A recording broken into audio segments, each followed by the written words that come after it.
அன்பு நண்பர்களே, அவசிய செய்திகளின் இன்றைய செய்தி தொகுப்பை உங்களுக்கு வழங்குவது உங்கள் பேரன்புக்குரிய தொகுப்பாளி நான் ஜனனி கணேசன். இன்றைய முக்கிய செய்திகளின் தொகுப்பை பார்க்கலாம்.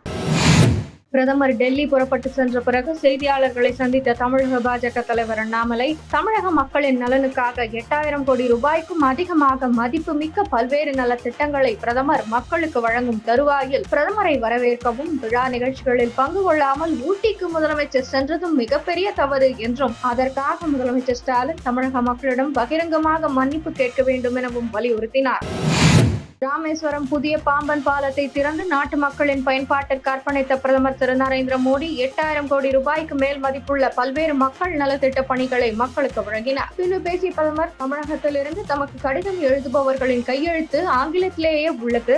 எனக்கு எழுதும் கடிதங்களில் தமிழில் கையெழுத்திடுங்கள். தலைவர்களின் கையெழுத்தாவது தமிழில் இருக்கக்கூடாதா என கேள்வி எழுப்பினார். தமிழகத்தின் சங்க இலக்கியத்திலும் ராமரை பற்றி கூறப்பட்டுள்ளதை குறிப்பிட்டு மக்களுக்கு ராமநவமி வாழ்த்துக்களையும் கூறினார். திமுகவினரும் மேடையில் இருக்க பிரதமரும் அங்கு கூட இருந்த மக்களும் ஒலித்த ஜெய் ஸ்ரீராம் முழக்கம் விண்ணை பிளந்தது.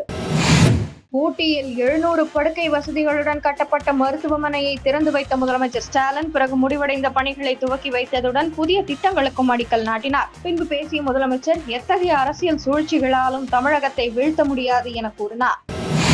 சென்னை கிண்டியில் உள்ள ஹோட்டல் ஒன்றில் தமிழகத்தின் சில அரசியல் கட்சிகளை சேர்ந்தவர்கள் மத்திய அமைச்சர் நிர்மலா சீதாராமனை சென்று சந்தித்ததாக செய்திகள் வெளியாகின. அதில் நாம் தமிழர் தலைமை ஒருங்கிணைப்பாளர் சீமானும் ஒருவர் என்றும் செய்திகள் சமூக வலைதளங்களில் பதிவாகின. இந்நிலையில் மத்திய அமைச்சர் நிர்மலா சீதாராமனை சந்திக்கவில்லை என்று சீமான் விளக்கம் அளித்துள்ளார். தனியார் தொலைக்காட்சி ஒன்றுக்கு அவர் அளித்துள்ள பேட்டியில் இதை கூறியுள்ளார். மேலும் பேசிய அவர், நான் மத்திய அமைச்சர் நிர்மலா சீதாராமனை சந்தித்து பேசவில்லை. ஒருவேளை நான் சந்தித்திருந்தால் அதை வெளிப்படையாக சொல்ல போகிறேன். எனக்கு தயக்கமோ பயமோ இல்லை என்று தெரிவித்தார்.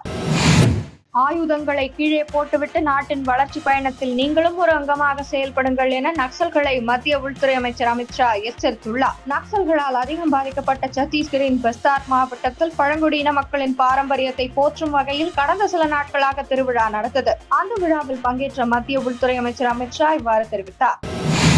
உலக புகழ் பெற்ற மணல் சிற்பி சுதர்ஷன் பட்நாயக்கின் பங்களிப்புகளுக்காக பிரிட்டனில் அவருக்கு தி பிரெட் டாரிங்டன் மணல் மாஸ்டர் விருது வழங்கப்பட்டுள்ளது.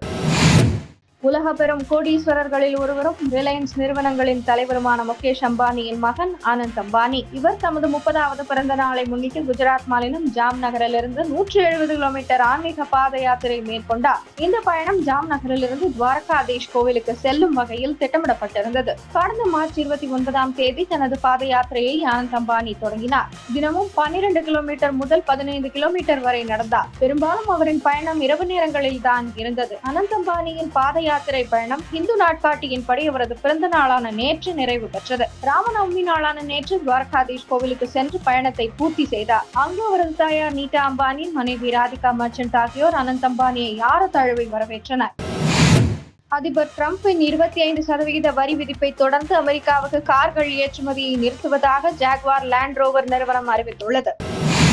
டிரம்பிற்கு எதிர்ப்பு தெரிவித்து அமெரிக்காவின் பல மாகாணங்களில் போராட்டம் வெடித்துள்ளது. Washington, New York, Houston, Florida, Colorado, Los Angeles உள்ளிட்ட இடங்களில் நடந்த போராட்டங்களில் ஏராளமானோர் பங்கேற்றனர். டிரம்பை கண்டித்து பேரணி நடத்தினர். வேன்கள் மற்றும் கார்களில் வந்து போராட்டங்களில் பங்கேற்றனர். கைவிடுங்கள் என்ற பதாகைகளை ஏந்தியபடி பேரணியில் பங்கேற்றனர். அப்போது அமெரிக்க அரசு நிர்வாகத்தில் கோடீஸ்வரர்கள் தலையிட்டு ஊழலை முடிவுக்கு கொண்டு வருவது, மருத்துவ உதவி மற்றும் உழைக்கும் மக்கள் நம்பியுள்ள திட்டங்களுக்கான கூட்டாட்சி நிதியை குறைப்பதை முடிவுக்கு கொண்டு வருதல் மற்றும் புலம்பெயர்ந்தோர் மீதான தாக்குதல்களை முடிவுக்கு கொண்டு வர வேண்டும் என அவர்கள் வலியுறுத்தினர். டிரம்ப் அதிபராக பதவியேற்ற 3 மாதங்களுக்குள் அவருக்கு எதிராக போராட்டம் நடந்துள்ளது பரபரப்பை ஏற்படுத்தியுள்ளது. அமெரிக்காவின் அடுத்தடுத்த வரி விதிப்புகளால் உலகமயமாதல் சகாப்தம் நிறைவு பெறுவதாக இன்று நாட்டு மக்களிடம் உரை நிகழ்த்த உள்ள பிரிட்டன் பிரதமர் கேர் ஸ்டார்மர் அறிவிக்க இருப்பதாக தகவல் வெளியாகியுள்ளது. இத்துடன் இன்றைய முக்கிய செய்திகள் நிறைவடைந்தன. மீண்டும் நாளை காலை 8 மணிக்கு உங்களை சந்திக்கிறேன். மறக்காமல் சேனலை சப்ஸ்கிரைப் செய்வதுடன் அனைவருடனும் பகிருங்கள். நன்றி, வணக்கம், ஜெய் ஹிந்த்.